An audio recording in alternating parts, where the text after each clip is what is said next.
Em nome do Pai, e do Filho, e do Espírito Santo. Amém. Ave Maria, cheia de graça, o Senhor é convosco. Bendita sois vós entre as mulheres, e bendito é o fruto do vosso ventre, Jesus. Santa Maria, Mãe de Deus, rogai por nós, pecadores, agora e na hora de nossa morte. Amém. Santa Maria, esperança nossa e sede da sabedoria, rogai por nós. Santa Catarina de Sena, rogai por nós. Em nome do Pai, do Filho e do Espírito Santo. Amém. Pois bem, no dia de ontem nós damos início às nossas catequeses, vimos a importância de estudarmos a nossa fé católica, alicerçados no pedido do São João Paulo II para que isso acontecesse, também no desejo do nosso coração de aprofundar a nossa fé, e também vemos São Pedro sua primeira carta dizendo que nós deveríamos dar razões da nossa fé. E nós iniciamos então com este livro de José Manuel Martim, Resumos da Fé Cristã, que está disponível por e-book, que eles quiserem podem baixar e acompanhar conosco. Hoje nós vamos falar ainda da primeira parte sobre a existência de Deus. Ontem nós vimos que o homem é um ser religioso, vimos também que o homem é capaz de conhecer a Deus pela luz natural da razão e que as coisas materiais nos levam até Deus. Nós podemos chegar até Deus contemplando as coisas do mundo, contemplando a natureza, a criação, e estudamos então as 5 vias de São Tomás de Aquino, que é de fundamental importância para termos acesso e compreendermos melhor a Deus, chegarmos a como que apalpadelas na sua existência. E hoje nós vamos pular da parte que fala a respeito das obras materiais, das coisas materiais, vamos falar como o espírito humano manifesta a Deus. Então a primeira coisa que nós precisamos ter em mente é que o ser humano ele tem preeminência sobre o resto da natureza. Nós olhamos para o homem e para a mulher, criados à imagem e semelhança de Deus, como nos ensina o catecismo, mas antes de, como disse, colocar os óculos da fé, da revelação, nós precisamos lançar um olhar mais profundo dentro da antropologia humana. Se nós olharmos o homem como ele é, nós podemos perceber que o homem ele é diferente de todos os outros seres vivos, mas ao mesmo tempo ele possui certa semelhança. O homem, se nós observarmos bem, ele é a síntese da criação. Nós temos no reino mineral a existência, nós temos no reino vegetal a vida, nós temos no mundo animal os sentidos, no sentido de que os animais possuem uma alma sensitiva, nutritiva, que corresponde aos seus instintos, agem por instinto. Mas o homem tem, além de ter a existência, a vida, a alma sensitiva, nutritiva, assim como São Tomás de Aquino divide, nós ainda temos a inteligência. Isto que foi dado primeiramente aos anjos que foram criados por Deus. Então, se nós olharmos para o homem e a mulher, eles são uma síntese de toda a criação. Por isso, eles têm preeminência. Nós olhamos para o homem e observamos que ele é inteligente. Ele é totalmente contrário de um animal. Ao mesmo tempo que ele possui instintos, o homem é completamente diferente, porque possui inteligência, vontade, ou seja, liberdade.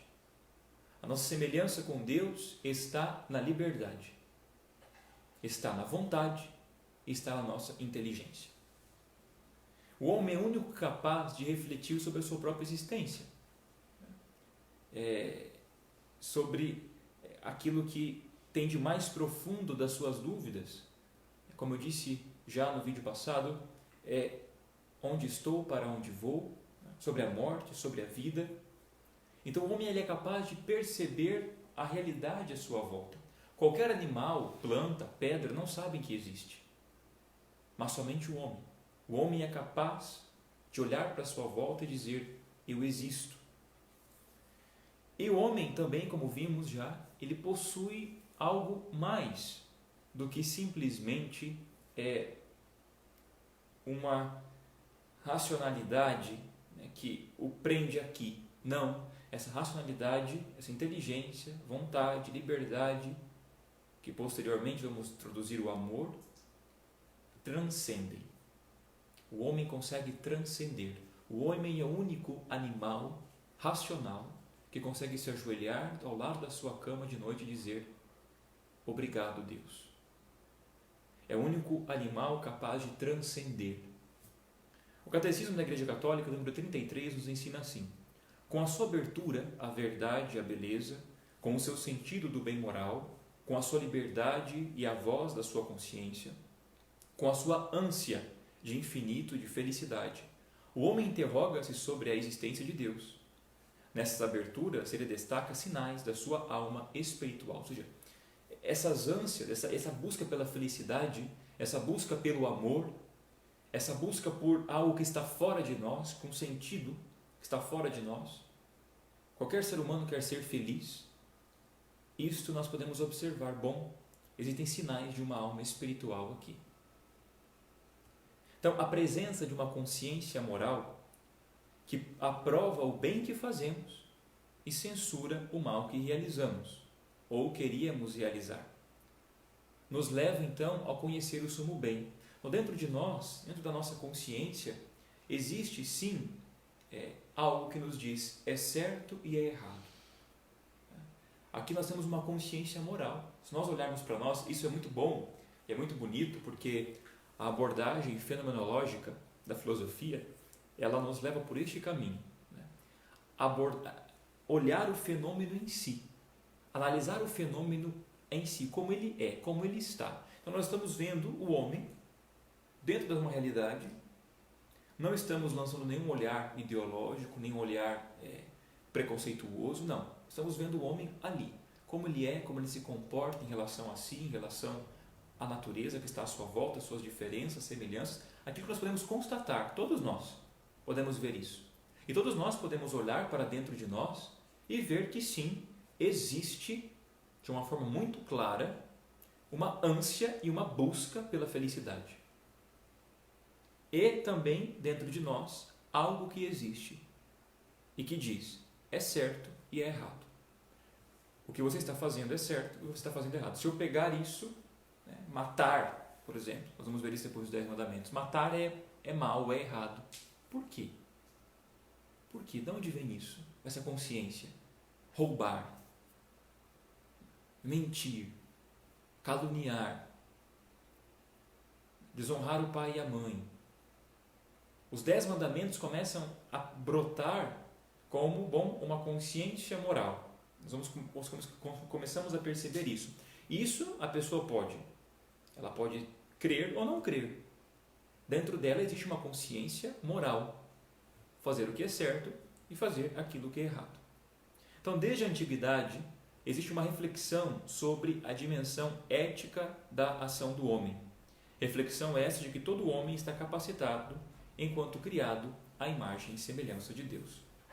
Pois bem, juntamente com a própria consciência, o ser humano reconhece a sua liberdade pessoal como condição da própria atuação moral. Então o homem diz, bom, é certo e errado, então eu tenho que escolher. Esta escolha faz parte da nossa liberdade. Nenhum animal é livre. Ok, nenhum animal é livre. Agem puramente por instinto. O homem não, o homem é livre. O homem consegue permanecer diante de um instinto que é provocado em si, dizer não. Por exemplo, diante de uma ameaça, de algo que venha, um ladrão que invada a sua casa, você é capaz de, mesmo sentindo medo e vontade de fugir, enfrentá-lo para defender, seu pai, sua mãe, sua esposa, seus filhos. A nossa liberdade, ela escolhe, ela tem esse poder de, mesmo a nossa consciência dizendo é certo, faça, é errado, não faça, eu posso olhar para uma coisa errada e dizer eu quero fazer. E é aqui que o ser humano se abaixa, né? Quando o ser humano, quanto mais perfeita a criatura, quando ela peca, mais monstruosa ela fica. É quando ela cai. Por quê? Porque ela tem plena consciência e liberdade do que está fazendo. Ao contrário de um animal irracional. Bom, então assim o ser humano, já que é livre, é consciente moralmente, pode escolher entre o bem e o mal, é livre para escolher isso, ele tem consequências das suas escolhas. Se o seu cachorro morder alguém na rua, ele não vai ser preso, o cachorro. Ok? Se numa briga de baleias, não sei, no oceano, morre uma baleia, aquela baleia não vai ser presa por homicídio. Por quê? Porque ela não tem inteligência, ela não tem liberdade, ok? Ela não conhece a lei moral, ela não sabe de nada disso, nem sabe o que ela fez. Okay? Então, nós não podemos aplicar isso a qualquer outra coisa a não ser o homem. Então, ele tem consequência, ele sim é responsável pelas consequências dos seus atos em virtude da sua liberdade. Isso podemos ver no homem que mata alguém, é preso, né? Rouba, é preso, infringe uma lei, é preso, porque tem consequência. Então, e estas consequências, elas clamam uma responsabilidade diante de alguém, okay? Diante de alguém que é perfeitíssimo, como nós vimos nas vidas de São Tomás de Aquino. Então, este alguém deve ser superior à natureza material e não inferior, e mais elevado que os nossos semelhantes, também chamados a serem responsáveis como nós. Se nós olharmos para a questão da justiça, por exemplo, uma mãe que perde seu filho, assassinado, violentado, quem vai restituir a esta mãe? Quem vai dar aquilo que lhe é devido? Alguém vai devolver o filho dela de volta? Não, não vai. Nós vamos prender este criminoso, ele vai ficar na prisão, pagar pelo que fez, mas aquele filho não volta. Então, quem pode restituir diante da liberdade do outro, da consequência do erro do outro? Quem pode restituir isso? Há alguém que pode restituir, que é Deus na eternidade. Então nós vamos começando a fazer essas comparações, vamos vendo, olhando para dentro do homem e vendo aquilo que ele realmente é. Então, a existência de um Deus que garante o bem, né? Ele é um criador, então, legislador e remunerador. A existência de Deus garante isso. No contexto cultural atual, então, nega-se frequentemente a verdade da liberdade humana, reduzindo a pessoa a um animal um pouco mais desenvolvido. O que significa isso? O que o autor quer dizer? Que hoje, pelo avanço das ciências, nós queremos muitas vezes flexionar esta inteligência, vontade, liberdade, tudo isso dentro de um campo fisiológico, neurofisiológico, né, ao cérebro, e descartamos então a nossa alma. Mas o que nós podemos ver aqui em relação à nossa mente, à nossa consciência, à nossa alma, que não está restringido a um processo neurofisiológico de forma alguma, né? Vamos olhar para a fenomenologia, né? A fenomenologia nos auxilia muito nisso, que é o seguinte: olha, meu braço está aqui. Eu tenho várias explicações científicas, neurofisiológicas, anatômicas, não sei, qualquer coisa, de que, bom, se eu quiser mover o meu dedo, eu movo. Então existe toda uma complexidade dos neurônios, dos músculos, etc., que vão fazer os meus dedos se moverem. Ok. Mas que ciência investiga por que eu quero mover os meus dedos? Por que eu quero tomar esta água? Existe aqui a liberdade. Nós não somos seres programados biologicamente para agirmos. A liberdade humana e a vontade, o querer, não pode ser um processo neurofisiológico, ser reduzido a isso. Nós podemos conseguir achar em nós, pela ciência, isso é muito positivo, o centro das emoções, onde acontecem as sinapses, ok, tudo isso. Mas a liberdade, a vontade, são duas faculdades da alma que, bom, ali nós não temos acesso. Então, nós podemos perceber que as escolhas condicionadas pela natureza, então, existe possibilidade de nós reduzirmos isso ao cérebro, as escolhas que fazemos. E também existe uma outra questão, a presença do mal. Muitas vezes falam assim, mas o mal é uma prova de que Deus não existe. Não. A pessoa com efeito sente o mal e a injustiça como privações, como situações dolorosas não devidas, que reclamam ao bem uma justiça a que aspira. Pois se a estrutura mais íntima do nosso ser não aspirasse ao bem, não veríamos no mal um dano e uma privação. Então, para eu dizer que algo é mal, eu tenho que ter um bem que me diz que aquilo é mal. E se eu tenho algo mal, eu não posso dizer, bom, Deus não existe, só porque existe um mal. Não. Existe um mal. E como é que eu sei que isso é mal? Porque existe um bem. E se nós formos de bem em bem, chegaremos ao sumo bem. Então, chegando assim à existência desse alguém que é Deus. Então, no ser humano, existe um desejo natural de verdade, de bem e de felicidade. Todos nós, indistintamente, queremos primeiro saber o que é a verdade.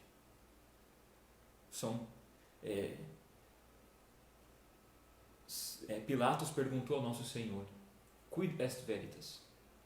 O que é a verdade? E Jesus permaneceu em silêncio, porque a verdade estava diante dele. Todos queremos saber a verdade. Eu sou o caminho, a verdade e a vida. Mas primeiro, todo desejo do coração humano é conhecer a verdade. Depois, o bem. Querer o bem acima de tudo. Ninguém quer o mal. Ninguém quer a mentira e ninguém quer o mal. Todo mundo quer saber a verdade, quer o bem e todo mundo quer ser feliz. Ninguém quer ser infeliz, triste. Então, nós olhamos para dentro de um coração humano e quando vimos que a pessoa ela quer a mentira, o mal e a tristeza, nós dizemos o quê? Que ela não está bem. Ela não está bem. A pessoa que deseja isso, ela não está bem. Psicologicamente, espiritualmente, afetivamente, não importa. Porque o normal de todos os seres humanos é querer a verdade, o bem e a felicidade. Essa é a nossa busca. É isso que o nosso coração almeja. Okay?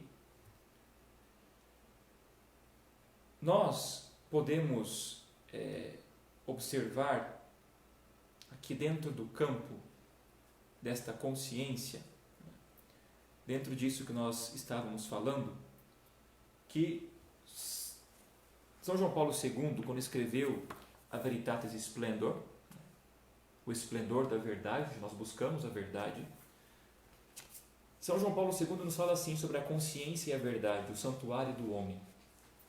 A relação que existe entre a liberdade do homem e a lei de Deus tem a sua sede viva no coração da pessoa, ou seja, na sua consciência moral. No fundo da própria consciência, escreve o Concílio Vaticano II, o homem descobre uma lei que não se impôs a si mesmo.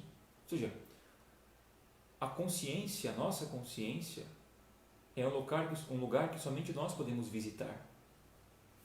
Nós somente podemos visitar este lugar. E Deus. E São João Paulo II diz, aqui é o santuário do homem. É onde Deus fala. E percebemos que essa lei escrita em nós, do que é certo e do que é errado, é anterior a nós. Não fomos nós que criamos. Mas a nossa consciência está ali. Quando existe um erro de consciência, isso é outra coisa. Tá? A consciência, quando ela é laxa, quando ela é duvidosa, quando ela é escrupulosa, isso é outra área que nós vamos adentrar posteriormente na parte espiritual. Mas aqui nós estamos vendo a parte da consciência, estamos analisando o homem. Não é fruto, ele não se impôs isso, mas a qual deve obedecer essa voz, que sempre está chamando ao amor do bem e da fuga do mal. Buscar a verdade, o bem, nos eleva. E é isso que João Paulo II está dizendo. Dentro de nós, a nossa consciência clama pelo bem, clama pela bondade, pela beleza. Soa no momento oportuno, na intimidade do seu coração. Faze isto, evita aquilo. aqui que está o limite do nosso pecado, né, grave, a matéria grave, e quando a nossa liberdade, o limite da tentação e do consentimento. Quando nós queremos fazer, sabendo o que é errado, sabendo que deveríamos evitar, então ali incorremos em pecado. Então, é esta voz de Deus que sussurra dentro de nós. O homem tem no coração uma lei escrita pelo próprio Deus. A sua dignidade está em obedecer-lhe, e por ela é que será julgado. Então aqui São João Paulo II cita Romanos 2, 14 e 16, onde São Paulo diz assim: todos os que pecaram sem a lei perecerão, e todos os que sob a lei pecaram, pela lei serão julgados. Com efeito, não são justos diante de Deus os que ouvem a lei, mas serão justificados os que observam a lei. Quanto aos gentios, embora não tenham a lei, cumprem o que a lei prescreve, guiados pelo senso natural. Esses que não têm a lei, tornam-se lei para si mesmos. Mostram que a obra da lei está inscrita em seus corações. Sua consciência testemunha juntamente com seus pensamentos, que ora acusam, ora defendem. Assim será no dia em que Deus julgar os segredos dos seres humanos, segundo o meu Evangelho, por meio de Cristo Jesus. Então nós percebemos que essa lei está inscrita no coração do homem pelo próprio Deus. E nós, lançando esse olhar, podemos ver que então a consciência, ela é um santuário, onde ninguém adentra, onde somente as decisões competem a nós, a nossa liberdade. Essas vias, então, que nós estamos vendo aqui, as vias antropológicas, que partem do homem e dos seus desejos naturais, deixam antever que o Deus do qual reconhecemos a nossa dependência deve ser uma pessoa capaz de amar, um ser pessoal, diante de criaturas pessoais. Então, essas vias antropológicas que nos levam para a verdade, para o bem, para a beleza, para a felicidade, isso nos leva a cada vez mais a dizer: bom, eu só posso ser atraído por isso. E se esse desejo está no meu coração, é porque existe algo que supre esse desejo interior, de bondade, de felicidade, de beleza, que é o próprio Deus. A Sagrada Escritura contém ensinamentos explícitos sobre a existência de uma lei moral inscrita por Deus no coração do homem. E aqui podemos tomar o Eclesiástico, capítulo 15, versículo 11. Não digas: de Deus vem o meu pecado, pois Deus não faz o que Ele próprio detesta. Não digas: eu me induzi, pois Deus não precisa dos ímpios. Todo erro é abominável e o Senhor o odeia. Por isso não podem aceitá-lo os que o temem. Desde o princípio, Deus criou o ser humano e o entregou às mãos do seu arbítrio, e o deixou em poder da sua concupiscência. Acrescentou-lhe seus mandamentos e preceitos, e a inteligência, para fazer o que lhe é agradável. Se quiseres guardar os mandamentos, eles te guardarão. Se confias em Deus, tu também viverás. Diante de ti, Ele colocou o fogo e a água. Para o que quiseres, tu podes estender a mão. Diante do ser humano estão a vida e a morte, o bem e o mal. Ele receberá aquilo que preferir. Então nós percebemos de uma forma muito clara que a lei de Deus está inscrita no coração do homem. E Deus nos deu essas faculdades, a inteligência, a memória, a liberdade, para irmos até Ele. Irmos até Ele. Não é algo que foi imposto em nós como meio de escravidão, porque Deus nos obriga. Não, se Deus quisesse nos obrigar a amá-lo, Ele não teria feito a liberdade. O amor precisa da liberdade. Não existe amor escravo. Se Deus quisesse nos obrigar a amá-lo, Ele teria, então, inscrito em nossos corações uma forma que nós não poderíamos pensar outra coisa sem ser amá-lo e adorá-lo. Mas não. Ele deixou a liberdade. para escolhê-lo e nos deu a inteligência para isso, para chegarmos até Ele, conhecê-lo melhor. Então, a filosofia de inspiração cristã denominou-se a lei moral natural. Aquilo que está inscrito no coração dos homens e das mulheres de todos os tempos e lugares, de todas as culturas e povos, principalmente do povo hebreu, os 10 mandamentos nada mais são do que uma lei moral natural, acessível aos homens de todas as épocas e culturas, embora o seu conhecimento, como no caso da existência de Deus, possa permanecer obscuro devido ao pecado.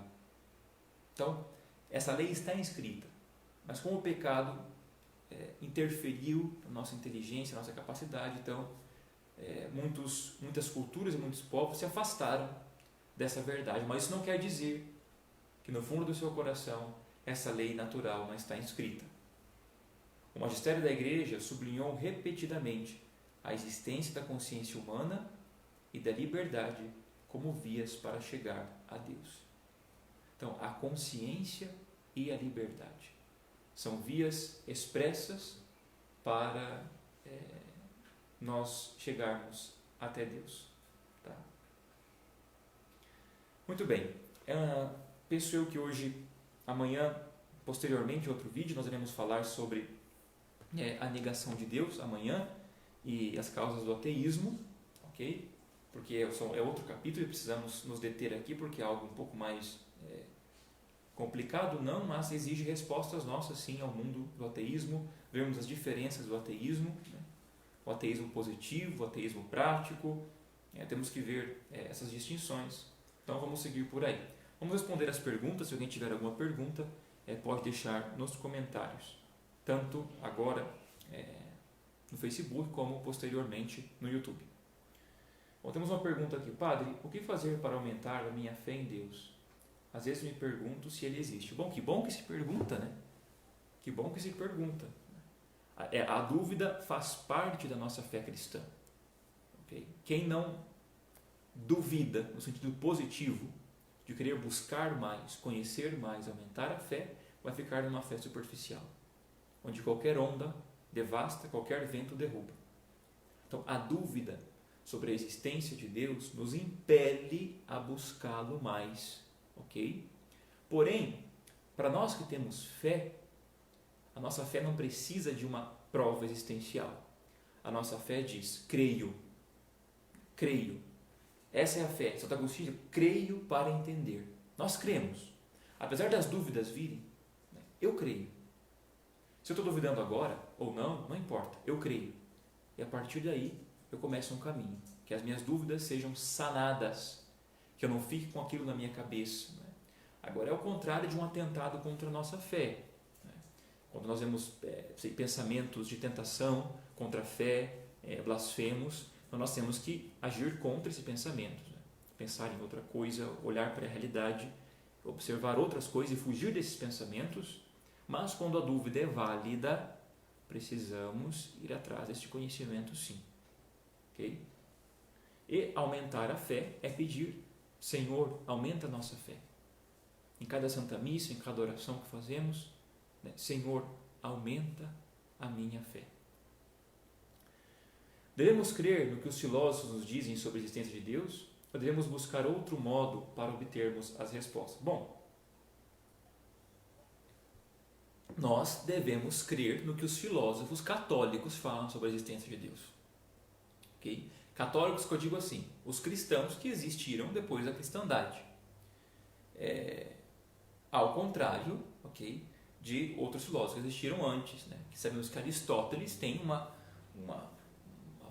vastidão assim tremenda em busca da verdade. E Aristóteles chegou ao ponto, né, ali na beirada, de dizer, Aristóteles diz, bom, eu sou um pequeno homem que estou na beira de uma praia. Contemplei o oceano, com tudo aquilo que Aristóteles escreveu. Se eu tivesse um barco, eu atravessaria. O que seria esse barco? A revelação. Se Aristóteles tivesse vivido no tempo de Cristo e ter tido de Deus a revelação, ele teria atravessado o oceano.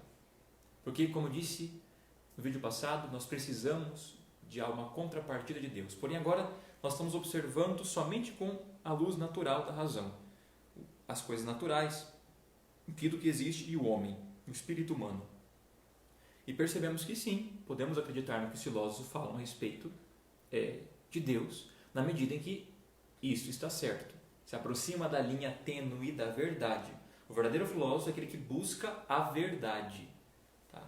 Com sinceridade.